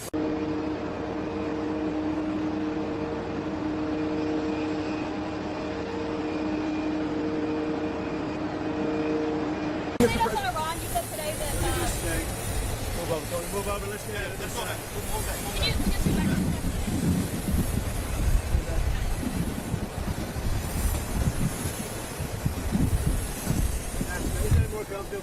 Mr. President, Iran's foreign ministry says you're not telling the truth when it comes to productive conversations to end the war. They're going to have to get themselves better public relations people. We have had very, very strong talks. We'll see where they lead. We have major points of agreement. I would say almost all points of agreement. Perhaps that hasn't been conveyed. The communication, as you know, has been blown to pieces. They're unable to talk to each other. But we've had very strong talks. Mr. Witkoff and Mr. Kushner had them. They went, I would say, perfectly. I would say that if they carry through with that, it'll end that problem, that conflict. And I think it'll end it very, very substantially. We have very much in mind our partners in the Middle East. We've had great relationships with a lot of them, as you know. A lot of them were surprisingly hit. And I was surprised to see it, and so was everyone else. But we have, they're very much in mind in the discussions. So the discussions took place yesterday. They went into yesterday evening. They want very much to make a deal. We'd like to make a deal too. We're going to get together today by probably phone because it's very hard to find a country. It's very hard for them to get out, I guess. But we'll at some point very, very soon meet. We're doing a 5-day period. We'll see how that goes. And if it goes well, we're going to end up with settling this. Otherwise, we'll just keep bombing our little hearts out. Who's Steve Witkoff speaking with Mr. President? A top person. Don't forget, we've wiped out the leadership phase 1, phase 2, and largely phase 3. But we're dealing with the man who I believe is the most respected and the leader. It's a little tough. We've wiped out everybody. Is that the Supreme Leader? No, not the Supreme Leader. Nobody heard of the second Supreme Leader, the son. Are these direct? We have not heard from the son. Every once in a while you see a statement made, but we don't know this living. But the people that seem to be running it, and they seem that based on really facts, because things they've said have taken place. Mr. President, Again. Mr. President, I know you deployed. I don't want him to be killed. Okay, I don't want him to be killed. Mr. President, you deployed. Nobody wants to be that. Nobody wants that job right now. You know, nobody's exactly looking forward to being the head of that particular country. But perhaps we'll be able to solve that problem. Mr. President, you deployed ICE agents to American airports. Newsmax, sir. You deployed ICE. You're not doing a very good job. You deployed ICE agents. You're not doing a good job. Did you hear me? Okay, go ahead. What exactly do you want from You these believe in talks? taking CNN over Newsmax? What exactly are you looking for in these talks, Mr. President? We're looking for all of the things that we've been talking about. We want to see no nuclear bomb, no nuclear weapons, not even close to it. Low key on the missiles. We want to see peace in the Middle East. We want the nuclear dust. We're going to want that. And I think we're going to get that. We've agreed to that. Yeah, we've agreed to that. You want the enriched uranium before you can end this. And we want no enrichment, but we also want the enriched uranium. If this happens, it's a great start for Iran to build itself back, and it's everything that we want. And it's also great for Israel, and it's great for the other Middle Eastern countries, Saudi Arabia, UAE, Qatar, all of them, Kuwait, and Bahrain in particular. So it's great for all of them. If the war is ending, do you still need $200 billion? It's always nice to have it. It's always nice to have it. It's a very inflamed world, and the Democrats inflame it. You know, largely the Democrats inflame it. Let me just talk about the others. So ICE has done very well. I've requested, now you know I'm a big believer that they should be able to wear masks when they go and hunt down, murderers, criminals, and others. But for purposes of the airport, I've requested that they take off the mask. I don't like it for the airport, and I believe they are willing to do that. Why don't they wear masks, not at the airport, but they need to do it when they're out in the country? Because the people coming into the airport, typically speaking, aren't murderers, killers, drug dealers, etc. There may be a few of them, but there aren't many. There are people that want to come into the country, or that people want to leave the country, going to maybe their home country. So I didn't think it was an appropriate look for an airport. I think it's a very appropriate look when they're out on the street, trying to find one of the 11,888 murderers that Sleepy Joe Biden led into our country. Last year you gave a $10,000 bonus. Last year you gave a $10,000 bonus to TK workers who kept showing up to work during the shutdown. Will you do that again? Well, it could happen. It's amazing. There's people that are really, really loyal and great, and it's not easy for them. And this is all caused by the Democrats. Just so you know, all this money was approved. Everything was approved. This is done. The Democrats went in, and they want to have radical left lunatics come into our country. They want to have drug dealers. They want to have murderers come into our country. They want to have open borders, and we're not letting it happen. That's what this is all about. They don't want voter ID. They don't want proof of citizenship. They don't want mail-in ballots. They're so corrupt. What they want, the only thing they want is mail-in ballots. So we also added, as you know, into the Save America Act. And it's called Save America. It's not the Save Act. But we added no transgender mutilization of our children and no men in women's schools. Sir, Elon, if these talks go well, and you reach I don't think he's going to be a business. if these talks go well and you reach a ceasefire agreement with Iran, do you believe Israel would abide by that agreement? I think Israel will be very happy with what we have. We just spoke to Israel a little while ago. I think they'll be very happy. This will be peace for Israel, long-term peace, guaranteed peace. If this happens, and I can't guarantee it, but I think it's going to. My life is a deal. That's all I do is deals my whole life. I think this is something that's going to happen. And why wouldn't it happen? So tomorrow morning sometime, their time, we were expected to blow up their largest electric generating plant that cost over $10 billion to build. It's a very good one. There was no dearth of money. And one shot, it's gone. It collapses. Why would they want that? So they called. I didn't call. They called. They want to make a deal. And we are very willing to make a deal. It's got to be a good deal. And it's got to be no more wars, no more nuclear weapons. They're not going to have nuclear weapons anymore. They're agreeing to that. Any of that stuff is no deal. And if they don't go well, sir, and you target... You said you want to get the enriched uranium. How are you going to get the enriched uranium? Are you going to send Very easy. If we have a deal with them, we're going down and we'll take it ourselves. Sure, and if you... The Treasury lifted sanctions on Iranian oil to South Sea. You criticize President Obama for giving Iran $1.7 billion. Well, I just want to have as much oil in the system as possible. And we don't even know if Iran gets that money. Frankly, I think it's very hard for them to get it. If you have ships that are out there that are loaded up with oil, rather than keep it there, I would rather see it go to the system. Any small amount of money that Iran gets is not going to have any difference in this war. But I want to have the system be lubricated. Even $14 billion, you don't think helps them? Where's the $14 billion? With the inflated price, they get $14 billion from the... I don't think they're getting the money. I can tell you, when this is all over, I will tell you who's getting the money.